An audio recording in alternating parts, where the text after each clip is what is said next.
Hi friends, welcome to our channel Telugu ముచ్చట. దిగ్గజ దర్శకుడు నటుడు భారతీరాజ ఇంట్లో తీవ్ర విషాదం నెలకొంది. ఆయన కొడుకు మనోజ్ గుండెపోటుతో మరణించారు.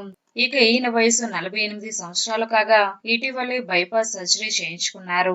అయితే బైపాస్ సర్జరీ చేయించుకున్నప్పటి నుంచి కూడా మనోజ్ తన ఇంట్లో విశ్రాంతి తీసుకుంటున్నారు.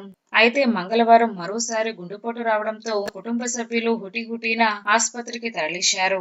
అక్కడ చికిత్స పొందుతూ మంగళవారం సాయంత్రం కన్నుమూశారు. ఈ ఘటనతో భారతీరాజ కుటుంబం శోకసంద్రంలో మునిగిపోయింది. ఇక మనోజ్ మరణ వార్త తెలుసుకున్న తమిళ చిత్ర సినీ ప్రముఖులు దిగ్భ్రాంతి వ్యక్తం చేశారు. భారతీరాజ కుటుంబానికి సంతాపం ప్రకటించారు. భారతీరాజ వారసుడిగా 1999లో తాజ్ మహల్ అనే సినిమాతో మనోజ్ హీరోగా కోలీవుడ్ కు పరిచయమయ్యారు. అయితే ఈ సినిమాకు భారతీరాజ అనే దర్శకత్వం వహించారు. కెరియర్ లో ఎన్నో ఒడిదొడుకులు ఎదుర్కొన్న ఆయన సముద్రం, కాదల్ పొక్కల్, వరుసమెల్లం, వసంతం, ఈర నీలం వంటి చిత్రాల్లో నటించి మంచి పేరును సంపాదించుకున్నారు.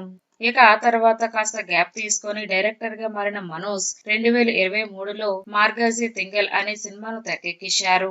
ఇందులో భారతీరాజ కూడా కీలక పాత్రలో నటించి మెప్పించారు. ఇక మనోజ్ 2006లో హీరోయిన్ నందనని ప్రేమించి పెళ్లాడారు. వీరికిద్దరు కూతుర్లు. డైరెక్టర్ భారతీరాజాకి మనోజ్ తో పాటు జనని అనే ఓ కూతురు కూడా ఉన్నారు. ఇక ఆమె కూడా డైరెక్షన్ లో పనిచేస్తున్నారు. 16 వయతినిలే అంటే తెలుగులో 16 ఏళ్ల వయసు అనే సినిమాతో దర్శకుడుగా పరిచయమయ్యారు భారతీరాజా. ఇక ఆ తర్వాత ఎర్ర గులాబీలు, తూర్పు వెళ్లే రైలు అనే ఎన్నో క్లాసిక్ చిత్రాలను తెరకెక్కించి మెప్పించారు. ప్రస్తుతం డైరెక్షన్ ని పక్కన పెట్టి నటుడుగా కొనసాగుతున్నారు.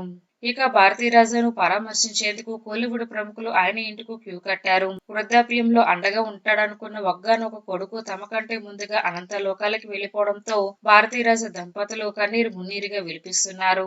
ఇక ఈ విషయం తెలుసుకున్న అభిమానులు కూడా భారతీరాజాకు ధైర్యం చెప్తూ కామెంట్ చేస్తున్నారు. ఫ్రెండ్స్, ఈ వీడియో కనుక మీకు నచ్చినట్లయితే లైక్ చేయండి, షేర్ చేయండి. మరిన్ని తాజా లేటెస్ట్ అప్డేట్స్ కోసం మా ఛానల్ తప్పకుండా సబ్స్క్రైబ్ చేసుకోండి. Thanks for watching.